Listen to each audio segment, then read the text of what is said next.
నెలసరి కరెక్ట్గా ఉండే వారికి కూడా సంతానలేమి సమస్యలు ఎందుకు వస్తాయి? హలో అండి, this is doctor Meenashri, fertility consultant, 49 fertility centre, Karimnagar.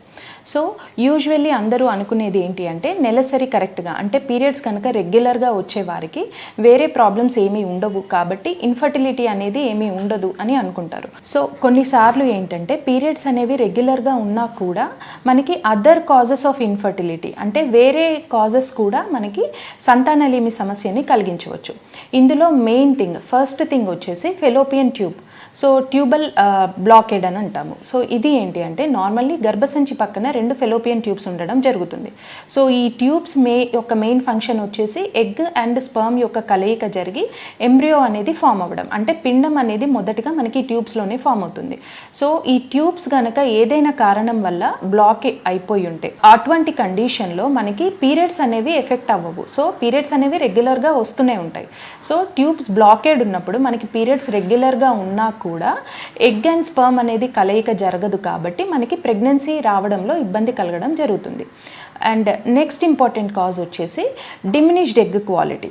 అంటే ఏంటి అంటే యూజువల్లీ పీరియడ్స్ రెగ్యులర్గా ఉన్న వాళ్ళకి అంటే every time 28 to 30 days cycle ఉన్న వాళ్ళకి ఏంటంటే usually most of the times 95% of the times ఏంటి అంటే 12th to 14th day మధ్యలో ఎగ్ అనేది రిలీజ్ అవ్వడం జరుగుతుంది. సో ఎగ్ రిలీజ్ అయినంత మాత్రాన మనకి ప్రెగ్నెన్సీ రావాలి అనేది మ్యాండేటరీ కాదు.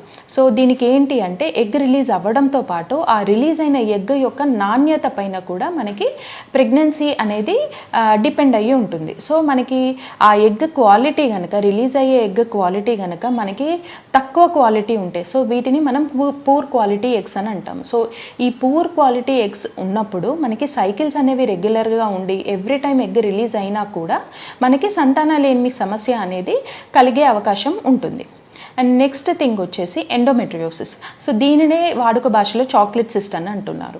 సో ఈ ఎండోమెట్రియోసిస్ ఆర్ చాక్లెట్ సిస్ట్ అనే కండిషన్ ఉన్న వారికి యూజువల్లీ ఏమవుతుంది అంటే ఆ ఓవరీలో ఎగ్ యొక్క క్వాలిటీ అనేది డిక్రీజ్ అవ్వడం, లేదు అంటే కొన్నిసార్లు ఏంటంటే ఫెలోపియన్ ట్యూబ్ యొక్క అనాటమీ అనేది కంప్లీట్గా డిస్టర్బ్ అవ్వడం వల్ల ఎంబ్రియో ఫామ్ అవ్వలేకపోవడం. ఇంకొంతమందిలో ఏంటి అంటే ఎంబ్రియో కనుక ఫామ్ అయినా అంటే పిండం అనేది ఫామ్ అయినా కూడా ఆ పిండం మనకి లైనింగ్కి అటాచ్ అయ్యే ప్రాసెస్ ఏదైతే మనం ఇంప్లాంటేషన్ అని అంటామో ఆ ఇంప్లాంటేషన్ ప్రక్రియని కూడా ఈ ఎండోమెట్రియోసిస్ అనే కండిషన్ ఇబ్బంది కలిగించడం జరుగుతుంది.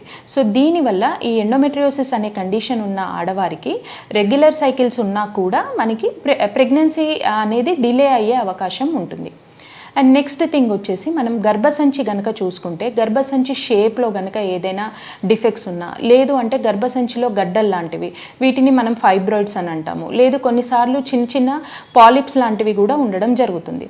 సో ఇటువంటి కండిషన్స్ ఉన్నప్పుడు కూడా యూజువల్లీ ఏంటంటే ఆ ఎంబ్రియో లేదా పిండం ఏదైతే ఉందో ఆ గర్భసంచికి అతుక్కోవడము ఇబ్బంది కలగడము, లేదు అంటే మిస్క్యారేజెస్ అవ్వడం. సో ఇటువంటి ప్రాబ్లమ్స్ ఉండడం వల్ల మనకి సంతానలేమి సమస్య అనేది కలిగే అవకాశం ఉంటుంది.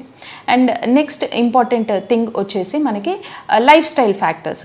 అంటే ఏంటంటే ఒబేసిటీ ఉన్నా, లేదు ఎక్సెసివ్ స్మోకింగ్ కానీ ఆల్కహాల్ కానీ, లేదు మనకి స్లీప్ డిప్రవేషన్ లాంటిది ఉన్నా కూడా, లేదు అంటే ఎక్సెసివ్గా స్ట్రెస్ తీసుకున్నా కూడా మనకి ఏంటంటే ఫిజియాలజీ అనేది ఆ హార్మోనల్ ఇంబ్యాలెన్స్ కలగడం వల్ల రిలీజ్ అయ్యే ఎగ్ క్వాలిటీ సరిగ్గా ఎఫెక్ట్ అవ్వడము, దాని తర్వాత ఎంబ్రియో క్వాలిటీ ఎఫెక్ట్ అవ్వడం వల్ల కూడా మనకి సైకిల్స్ రెగ్యులర్గా ఉన్నా కూడా మనకి ఇన్ఫర్టిలిటీ సమస్య అనేది కలిగే అవకాశం ఉంటుంది. సో మీరు యూజువల్లీ మీ దగ్గర గైనకాలజిస్ట్ లేదా ఫర్టిలిటీ స్పెషలిస్ట్ని కలిసి కంప్లీట్ ఎవాల్యుయేషన్ చేసుకుని ప్రెగ్నెన్సీ అనేది ప్లాన్ చేసుకోవడం బెటర్. Thank you.